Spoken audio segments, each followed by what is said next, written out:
हमारा 16 class 12 chapter 1 Hindi Hindi की class आते हैं।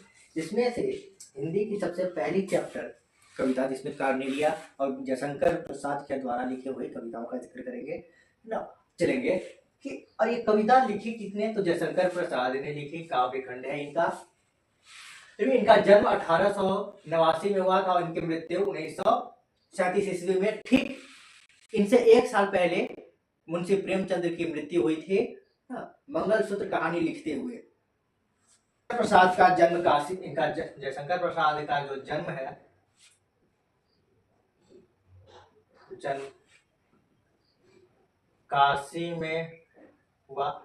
क्योंकि इनकी कविताओं और काव्य खंड की चर्चा करने से पहले अगर हम खास इंपॉर्टेंट बातों पर अगर ध्यान दें, क्योंकि हमारे जब एग्जाम्स आते हैं तो काव्य खंड में से कविता है कि कुछ पंक्तियां आए या ना आए, परंतु उनके जन्म की या मृत्यु की बातें ऑब्जेक्टिव क्वेश्चंस में जरूर आते हैं। और ये बातों का ध्यान रखना बहुत ही आवश्यक है, क्योंकि इंपॉर्टेंट चीजें जाने तो ज्यादा बेहतर है।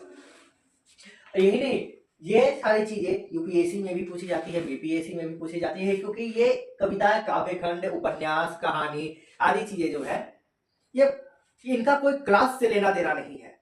ये हमारे इतिहास और उन भावनाओं को दर्शाती है जो हम आज आधुनिक में नहीं जान पा रहे हैं, नहीं जानते, उन दौर को नहीं देख रहे, या उन दौर में जो बीत रही थी उस आप बीती को बताते हैं ना। आजकल उपन्यास ना पढ़ करके रील्स वगैरह देखते हैं, ऐसा नहीं, हम भी देखते हैं, लेकिन मतलब ये नहीं कि आप उन चीजों को छोड़ दीजिए। अगर उपन्यास नहीं देखे या मुंशी प्रेमचंद्र, हरि सिंह दिनकर देखे, रविशंकर प्रसाद देखे, कबीरदास के दोहे देखे, ऐसे बहुत से पढ़ने के लिए चीजें जिसको पढ़ते हुए ऐसा लगता है ना कि अब घुस जाए उसमें, छोड़े ही नहीं, एक एक चैप्टर, एक एक है ना। ऐसे ही मुंशी प्रेमचंद्र की एक कहानी है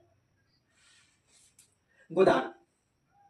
इसमें लगता ही नहीं है कि आप बाहर निकले उस कहानी से।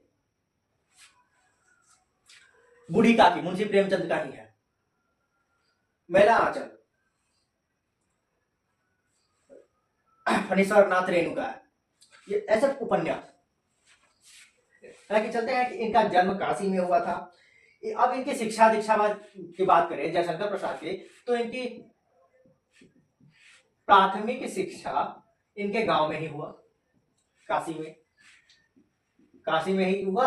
और ये जो पढ़ाई की केवल 8वीं पास इन्होंने की, 8वीं तक इन्होंने पढ़ाई की, लेकिन अपने दम पर, अपने इच्छा से, हो सकता है किसी मजबूरी में, आर्थिक स्थिति की वजह से आगे ना पढ़ पाए हो, लेकिन खुद की इच्छा से अपने दम पे जो कहते हैं इन्होंने अध्ययन किया संस्कृत,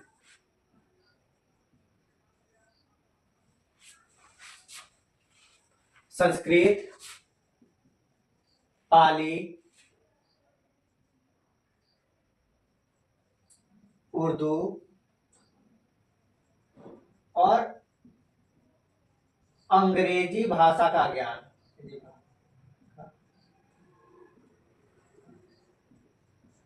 लिया। इतनी भाषाएं इनको आती थी।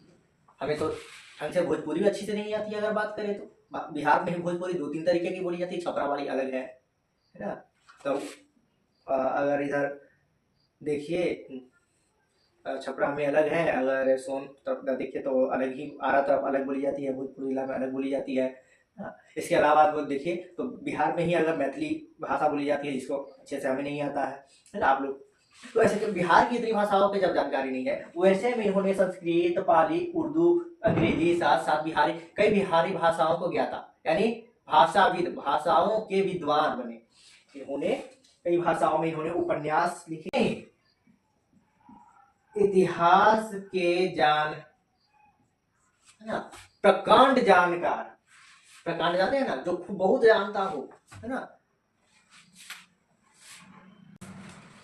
दर्शन के, धर्मशास्त्र के, अर्थशास्त्र के जानकार विद्वान प्रकांड थे। इन्होंने ऐसी ही 8वीं क्लास पाठ करने के बावजूद इन्होंने करीब वे प्राप्त की जो पीएचडी करने के बाद प्राप्त किया जाता है। वो जयशंकर प्रसाद सिर्फ 8वीं पास पीएचडी फेल कर दिया सबको। इन्होंने कई लिखे उपन्यास, कहानी,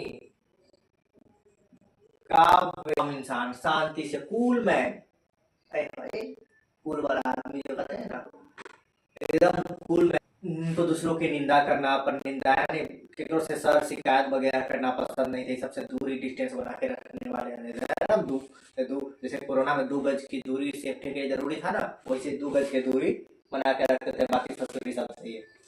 तो इन्होंने इतना ज्यादा, इन्होंने इनके प्रमुख रचनाएं जो है वो कौन कौन से हैं हम चलते हैं, जैसे कि हम तो इन्होंने कई रचनाओं के, जैसे कि उन्हें अजात शत्रु हिस्ट्री में स्कंदगुप्त, चंद्रगुप्त के बारे में लिखा, राजश्री ध्रुव श्यामनी एक नाटक का इन्होंने लिखा, कंकाल, तितली, इरावती, है ना, कौन कौन से रचना किए, ये सारे रचना। लड़की वाला विस्कन्या वाला रचना नहीं, जब विस्कन्या में घुस जाते हो। इरावती आधा लिखा हुआ कहानी इसको पूर्ण नहीं किए थे, लेकिन ये एक उपन्यास है इरावती, हालांकि काफी अच्छी उपन्यास है, मैं इसकी बस 2-4 पेज में नहीं पढ़ पाया हूँ। आंधी बहुत अच्छी इसकी, आंधी जो है इसकी यूट्यूब पर भी ऑडियो स्टोरी है, मैं खुद सुना हूँ, बहुत ही अच्छी स्टोरी है। इंद्रजाल, छाया, इन्होंने इंद्र को भी नहीं छोड़ा।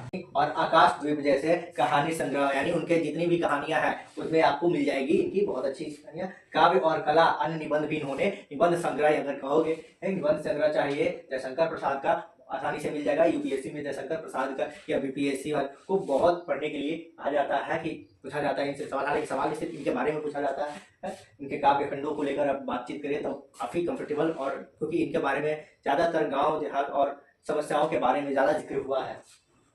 हाँ, झरना, आंसू, लहर, कामायनी, कानन कुसुम, है ना, और खासकर सबसे प्रसिद्ध प्रेम पथिक जो है वो इन्होंने बहुत अच्छे दर से दर्शाया है। और काव्य खंड की चर्चा हम अगले वीडियो में करेंगे, क्योंकि इनमें काव्य खंड में क्या क्या हुआ इनमें, क्योंकि एक काव्य खंड की सिर्फ एक झलक मैं सुना देता हूँ इसकी, इनकी तो काव्य में क्या कहते हैं। आह वेदना मिल विदाई, मिली विदाई, आह वेदना मिली विदाई, मैंने भ्रम वश जीवन संचित, मैंने भ्रम वश जीवन संचित, मधुकरियों भीख लुटाई।